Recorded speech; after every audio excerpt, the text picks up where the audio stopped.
Olá, bom dia! Meu nome é Fernanda e junto com a Laura Carrara desenvolvemos esse trabalho sobre o artigo A Síndrome de Burnout, uma análise social e psicodinâmica.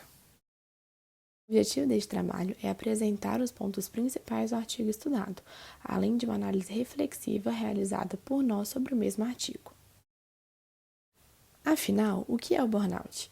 O burnout é uma síndrome diretamente relacionada ao trabalho, o que a leva a ser conhecida também por síndrome do esgotamento profissional. Sem necessariamente apresentar ligações à vida ou às questões pessoais do indivíduo, sua ocorrência está ligada ao excesso da carga de trabalho, ou até mesmo à frustração de tentativas de ascensão e reconhecimento profissional. As pessoas mais frequentemente impactadas pela síndrome são as que trabalham diretamente com outras pessoas, outros indivíduos, que é o caso de professores, médicos e enfermeiros, pois a relação interpessoal é muito direta e forte nessas profissões. Os sintomas dessa síndrome são intimamente relacionados ao do estresse e à depressão, sendo inclusive muitas vezes confundidos com essas duas outras patologias. As principais manifestações consistem em esgotamento emocional, frequente irritabilidade e inquietude, elevação do consumo de álcool, café, fármacos e outras drogas ilícitas, distanciamento afetivo, cansaço e mal-estar. É muito importante ressaltar que, apesar de haver uma semelhança sintomatológica entre o burnout e o estresse e a depressão, existem algumas sutis diferenças entre eles, mas que são muito importantes para providenciar uma melhor conduta no sentido de superar a síndrome. Enquanto o estresse é uma relação fisiológica automática do corpo às circunstâncias que exigem ajustes comportamentais, o burnout é a resposta a um estado prolongado de estresse, quando os comportamentos adotados frente a certa situação foram insuficientes para resolvê-la. Ou seja, o estresse é algo mais pontual, aconteceu alguma coisa fora da zona de conforto do indivíduo e ele ficou estressado, ele mudou o seu comportamento. O burnout não. Essas situações elas são muito presentes, eles tiram da zona de conforto a todo tempo o indivíduo e é um estresse prolongado. Além disso, o estresse tem um importante aspecto de ter a possibilidade de ter caráter positivo e impulsor. Ou seja, algumas situações ele pode ser benéfico ao indivíduo. Ele pode, por exemplo, fazer com que a pessoa corra mais atrás de estudar para obter boas notas, trabalhe mais para obter um melhor salário ou crescer de posição. Entretanto, o burnout ele é sempre negativo. Ele é um transtorno de exaustão, causado especificamente pelo ambiente de trabalho. Lembrando que ele pode decorrer de um estresse prolongado. O estresse ele pode ser positivo, entretanto, o burnout nunca possui um caráter positivo. Já a depressão consiste em uma doença psiquiátrica crônica, em que os indivíduos, além dos sintomas já abordados, também apresentam pensamentos e sentimentos negativos, como a culpa, a derrota, ligados a todos os âmbitos da vida, em todas as suas esferas, como um sofrimento generalizado, o que contraria os aspectos do burnout, principalmente no sentido de eles serem relacionados com o mundo laboral e não com a vida pessoal do sujeito. Apesar do burnout ser diferente da depressão, eles podem estar intimamente relacionados, com o primeiro sendo a principal causa do segundo, depois de muito tempo enfrentando a síndrome.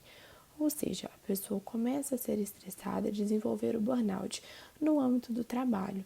Porém, como ela foca muito no trabalho, muito no âmbito laboral, ela acaba perdendo as relações íntimas com familiares e amigos. E esse estresse, essa preocupação acaba tomando conta de outras áreas de sua vida.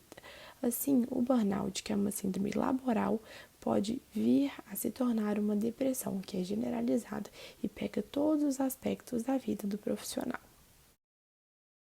É importante também ter uma compreensão psicossocial da síndrome de burnout, já que ela envolve aspectos psicológicos e das concepções da sociedade no geral.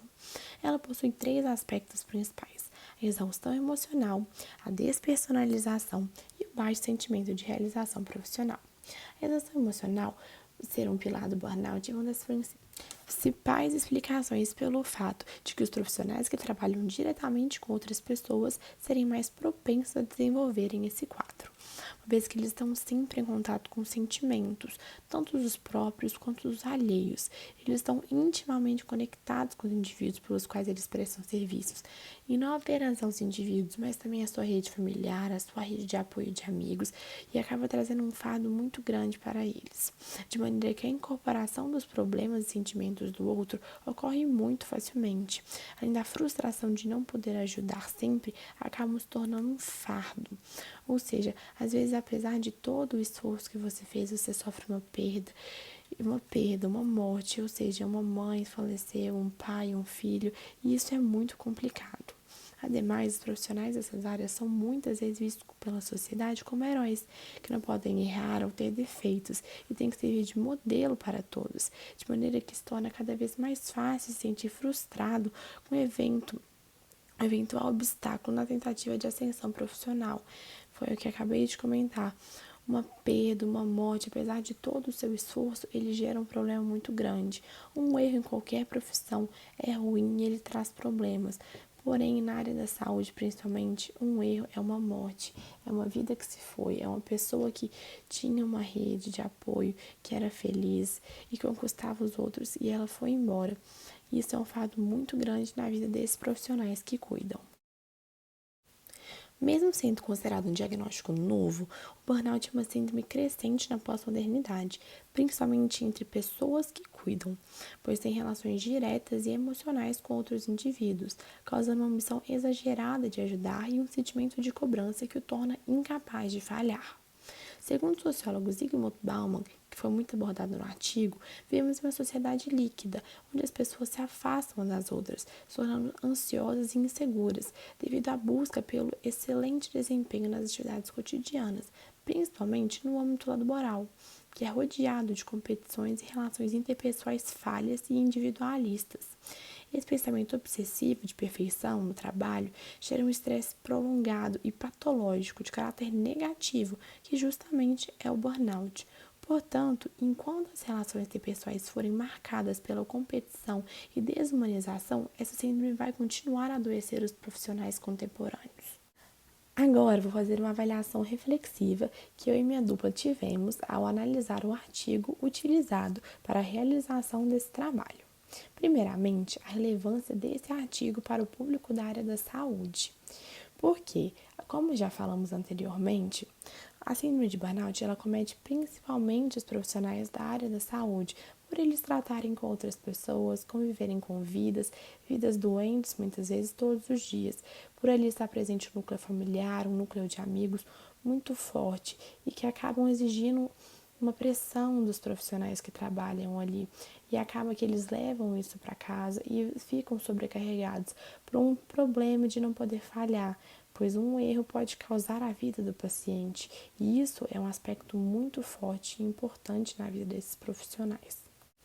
Outro ponto muito importante tirado do artigo é o auxílio na diferenciação do burnout e outras condições e fenômenos. Os que abordamos aqui foram o estresse, a depressão e o burnout. O estresse podendo às vezes ser benéfico por estimular a pessoa a correr atrás de seus objetivos. A depressão sendo sempre maléfica ou é uma doença psiquiátrica muitas vezes tratada com remédio e que se difere do burnout. Essas duas, em comum, elas têm que abranger todas as esferas da vida da pessoa e não apenas o profissional, que é exatamente o que o burnout faz. Ele é apenas no âmbito laboral, em atividades relacionadas ao trabalho. Lembrando que o trabalho não necessariamente é um trabalho remunerado, ele pode ser um trabalho dentro de casa, um trabalho de um estudante como nós, é toda aquela atividade que gera um estresse, que gera um esforço muito grande para a pessoa. Exposição do burnout como algo real. O burnout, ele é uma síndrome, ele acomete as pessoas, não é um mimimi, não é uma brincadeira, não é uma pessoa folgada, uma pessoa que não quer trabalhar. O burnout, ele é uma exaustão de uma pessoa que passa dias e dias trabalhando sem desligar, que trabalha no celular, que trabalha no computador a todos os momentos, nos seus momentos de lazer, nos seus momentos de festejar, ele sempre está trabalhando e isso gera uma exaustão. é uma coisa real e é muito importante dizer isso, pois as doenças psicológicas, essa área da psiquiatria, ela é muito renegada, muito dita como se fosse um mimimi, como se fosse uma brincadeira, e é muito importante deixar claro que o burnout é um problema. Ele não é uma coisa de pessoa preguiçosa ou nada do tipo. Ele deve ser observado, deve ser tratado, pois ele pode trazer muitos problemas à vida dos indivíduos. Por fim, o conceito de modernidade líquida, elaborado pelo sociólogo Zygmunt Bauman, que foi muito abordado no artigo. Modernidade líquida diz com que as relações interpessoais são fluidas e voláteis. Ele surgiu durante a Revolução Industrial, onde as relações econômicas foram sobrepostas às relações sociais humanas. Isso abriu um espaço para que cada vez mais houvesse uma fragilidade entre as relações pessoais, por isso voláteis e fluidas, como um líquido. Isso é muito relacionado ao burnout, que mostra como o trabalho foi se tornando a esfera principal e o principal foco das pessoas, tornando as outras relações familiares, interpessoais, amorosas como um segundo plano, as deixando de lado na vida dos outros. Esse foi o nosso trabalho, muito obrigada. Espero que vocês tenham gostado e absorvido alguma parte do conteúdo sobre a síndrome do burnout. Qualquer dúvida ou sugestões, serão muito bem-vindas. Obrigada, bom dia.